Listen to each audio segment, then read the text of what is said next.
നമസ്കാരം, സ്ട്രൈക്ക് ടോക്കറിലേക്ക് സ്വാഗതം. ഇന്ത്യയിൽ ലഭിക്കുന്ന ഏറ്റവും വലിയ കറൻസി നോട്ടാണ് 500 രൂപയുടേത്.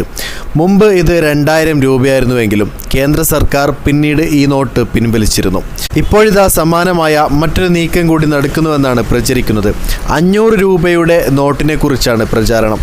2026 മാർച്ച് മാസത്തോടെ ATMകളിൽ നിന്ന് 500 രൂപയുടെ നോട്ട് ലഭിക്കില്ലെന്നാണ് പ്രചാരണം. രാജ്യത്ത് ATMകളിൽ നിന്ന് ഘട്ടം ഘട്ടമായി 500-ന്റെ നോട്ട് വിതരണം ചെയ്യുന്നത് നിർത്തലാക്കാൻ ബാങ്കുകൾക്ക് റിസർവ് ബാങ്ക് നിർദ്ദേശം നൽകിയെന്നാണ് പ്രചരിക്കുന്നത്. സമൂഹ മാധ്യമങ്ങളിലും വാട്സാപ്പിലും ഈ സന്ദേശം വ്യാപകമായി പ്രചരിക്കുന്നുണ്ട്.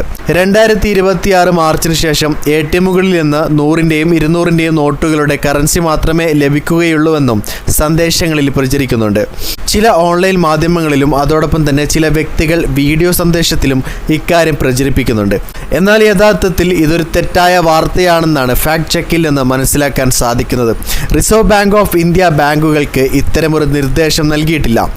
RBIയുടെയും വെബ്സൈറ്റിലും ഇതുമായി ബന്ധപ്പെട്ട് അറിയിപ്പൊന്നുമില്ല.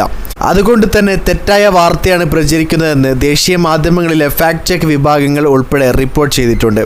കറൻസി നോട്ടുകളുമായി ബന്ധപ്പെട്ട് ഇത്തരം തെറ്റായ കാര്യങ്ങൾ പ്രചരിപ്പിക്കുന്നത് നിയമപരമായി കുറ്റകരമാണ്. ഇത്തരം കാര്യങ്ങൾ പ്രചരിപ്പിച്ച് പ്രായമായവരിൽ നിന്നുൾപ്പെടെ പണം തട്ടാനുള്ള നീക്കം പോലും നിരവധിയായി മുൻപ് റിപ്പോർട്ട് ചെയ്തിട്ടുണ്ട്. ഇത്തരം പ്രചാരണങ്ങൾ വിശ്വസിക്കുന്നതിന് മുൻപ് RBI വെബ്സൈറ്റ് പരിശോധിച്ച് ഉറപ്പുവരുത്തുകയോ ബാങ്കുകളുമായി നേരിട്ട് ബന്ധപ്പെടുകയോ ചെയ്യാവുന്നതാണ്. വീഡിയോ ഇഷ്ടമായ ലൈക്ക് ചെയ്യുക, നിങ്ങളുടെ അഭിപ്രായം രേഖപ്പെടുത്തുക. കൂടുതൽ വീഡിയോസുകൾക്കായി ഈ ചാനലോട് തന്നെ സബ്സ്ക്രൈബ് ചെയ്യുക. This is strike talker signing off.